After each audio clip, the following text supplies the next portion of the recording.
The ECB, that is the European Central Bank, is now actually saying that Bitcoin is a fraud. And the biggest problem with Bitcoin is that the Bitcoin price keeps rising. Or rather, that's what the ECB employee Jürgen Schaaf said, who was a guest in an interview. And we're looking at the scenes here to understand how ECB employees think and why the entire ECB is massively campaigning against Bitcoin. And there are some very hot arguments coming up here. For example, that Bitcoin is used by criminals, but not as a transaction medium.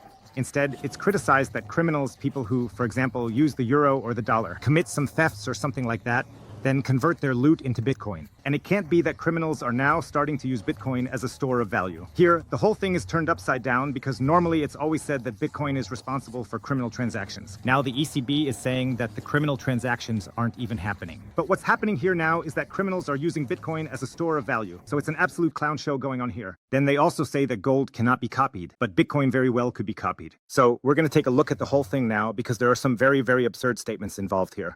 As I said, one must make a distinction here because this is not a public statement from the ECB, but rather from an ECB employee who is employed by the ECB, Jürgen Schaaf. And also, every time I say Jürgen Bins here, that's incorrect. I made a mistake. So I accidentally used the wrong name. So every time I say Jürgen Bins, I actually mean Jürgen Schaaf. No idea why I was so dumb here and mixed up the names. We'll take a look at the whole thing, and then I'll give you my assessment of it. You can see it here. It was recorded here in the Fiat, Bitcoin, and Rock and Roll podcast. And the discussion was really fair, I have to say. It's primarily about why Bitcoin is a massive scam. Check it out here, Jürgen Bins. I'll put the complete podcast link down below so you can listen to the whole thing. But at the same time, right from the beginning, I was thinking, this is the scam. And over time, my assessment has not changed in terms of quality, but it's probably one of the biggest scams in financial history. He actually says here that Bitcoin is one of the biggest scams. He first got involved with it. Then at some point, he came to the realization, apparently discovered, had the enlightenment, found out that Bitcoin is a very, very big fraud. And this is being said by someone who works at the European Central Bank. I mean, if, for example, someone neutral says that, then I at least have a bit of respect for it, or something like that. But if someone who is employed at the ECB is defending the biggest Ponzi scheme of all time, and that's nothing other than the euro, it means we have a huge redistribution system here.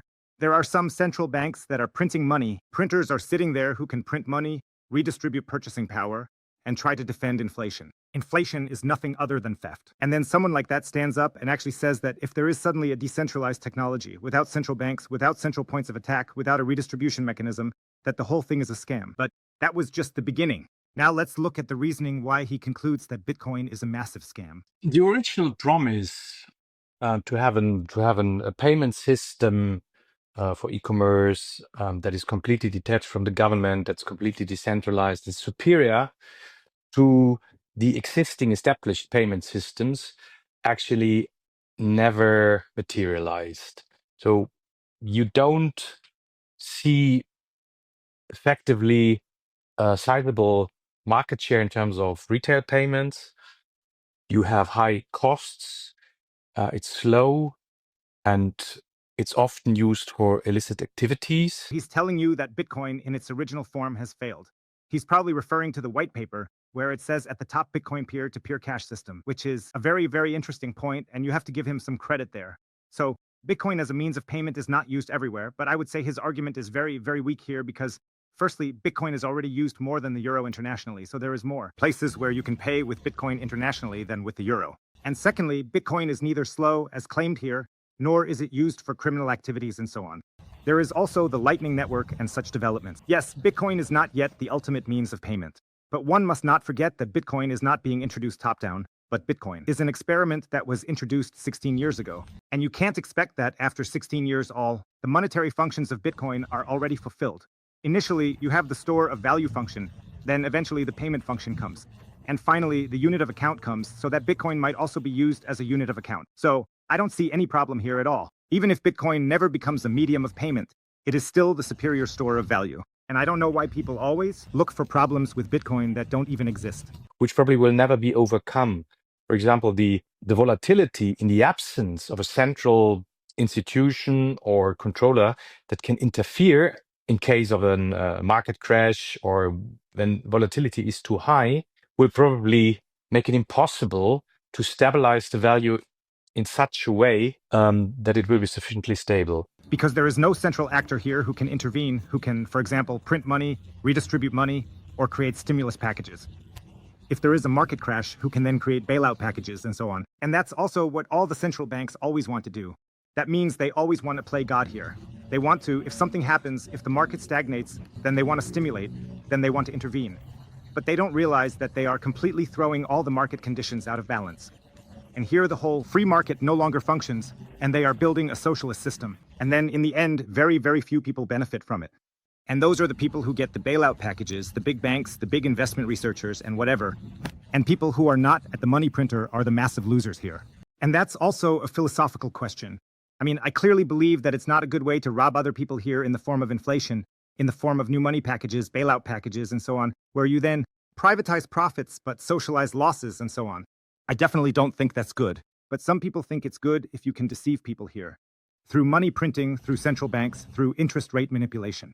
That means you really have to keep it, let's say, correct in terms of wording. That means it is really manipulation that is taking place here. And he sees it differently. For example, he thinks it's bad if somehow a system can't be controlled by anyone, if no one can somehow stop it, no one can intervene, no one here can manipulate interest rates and so on. The central banks, of course, don't like that very much. That means it's simply a philosophical question here.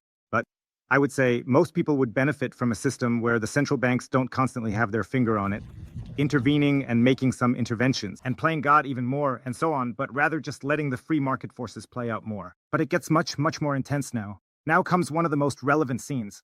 Listen to it very carefully.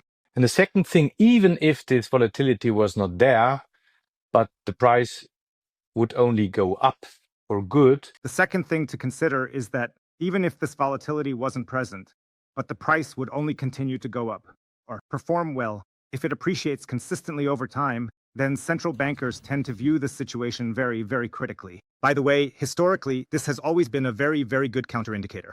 When central banks have taken a stance against Bitcoin, Bitcoin has usually performed very, very well afterward. And accordingly, if you still want to buy Bitcoin, I'll put a link below for you to 21 Bitcoin, how you can easily, safely, simply. Oh, look here, cool dog, now he's gone.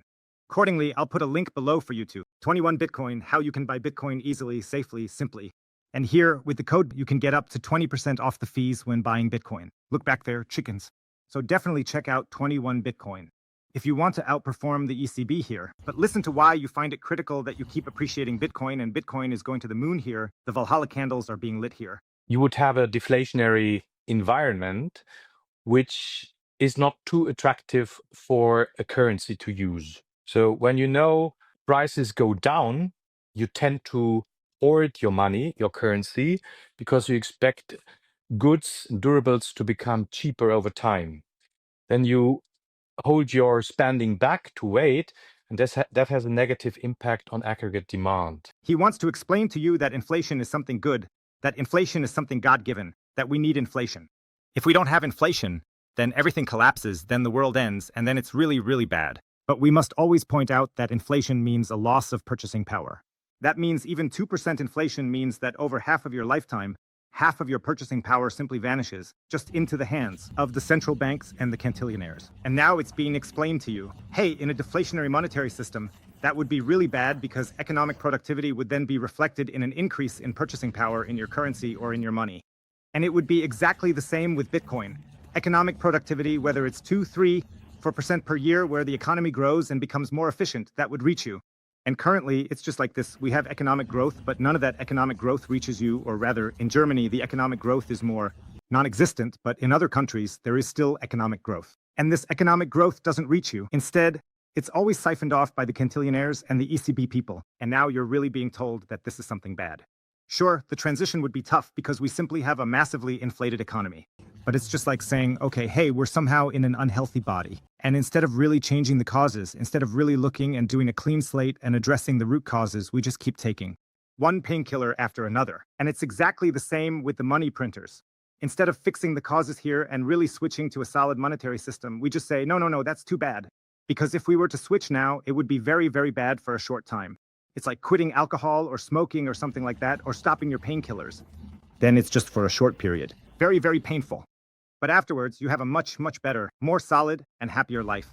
And it would be exactly the same with Bitcoin when switching to a hard currency. Sure, it would be very, very tough for 1, 2, 3 years, but afterwards, the economy would stabilize again, and you would create a completely different economic situation. From a hard money standard and not from a, let's say, chronically ill fiat money system. But now the really creative arguments are coming. It's about criminals now, and that really knocked my socks off.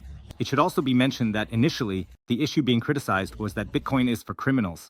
Then the moderator interjected here, that Bitcoin isn't actually used that much for criminal payments. And then he said, yes, that's true, but there's something new now. Now criminals are starting to use Bitcoin as a store of value. It doesn't include proceeds from crimes which have originally conducted in normal money and then were converted to crypto. So if you have some drug dealing in the dark corners of Frankfurt, for example, in cash, and thereafter the drug dealers convert their cash into Bitcoin, this will not be recorded as illicit activity. And that is probably one big part. So this is really a legendary argument. He's basically saying, okay, now there are some criminals doing some drug deals, and the drug deals, the money that's left over, they don't keep it in euros because the euro is a shitcoin. Even the criminals know that, so they swap it into Bitcoin, which is understandable. But if the euro were to function well and be a good store of value, then people would also hold their money in euros for a long time. That means this isn't really a problem with the criminals, nor can you blame the criminals for it. The criminals are simply acting according to normal market incentives. That means you keep your money in the best possible store of value. The good store of value is simply not the euro. And the argument made by the ECB employee is actually not an argument against Bitcoin, but rather an argument against the non-functionality of the medium of value or store of value in the euro. And I find it very, very absurd that it has come to the point where they say, okay, now the argument that Bitcoin is used for criminal payments no longer works, but now they say, okay, the criminals may not use it as a means of payment or transaction medium, but now they use it as a store of value. Then it's a physical good, which you cannot copy or imitate. You remember the alchemists who tried and tried and tried and tried to create gold artificially. It didn't work. Now, Bitcoin is basically a software and algorithm, correct me if I use now wrong technical terms, but it is not excluded that someone comes up with a technology or a concept that is by nature similar, but much better. So the functionality or the promise of Bitcoin could be replaced easily. And the dominance and the belief globally cannot be compared to that of gold with a tradition of more than 6,000 years. So I find the argument absurd that says, okay, you can't copy gold. That's good, and therefore gold is good. But Bitcoin can be copied very, very easily here.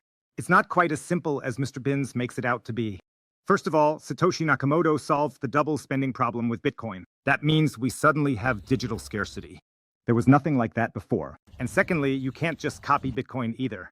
There are already many, many copies of Bitcoin, some forks, some offshoots. But Bitcoin has the network effect. And just because you create a Bitcoin 2.0, it doesn't mean that everyone will use it. And the network effect, you can't just copy that easily. Otherwise, the ECB could just create a Bitcoin 2.0 or something like that at any time. And then everyone would use Bitcoin 2.0. But it's not quite as simple as it seems. And the stark difference is that with gold, we can still find a lot of gold in space or underground. With Bitcoin, we know exactly that there are only 21 million Bitcoins. There will never be more. And this is the unique selling point for Bitcoin, which distinctly sets it apart from gold. That's why I don't understand why there's such a massive campaign against Bitcoin.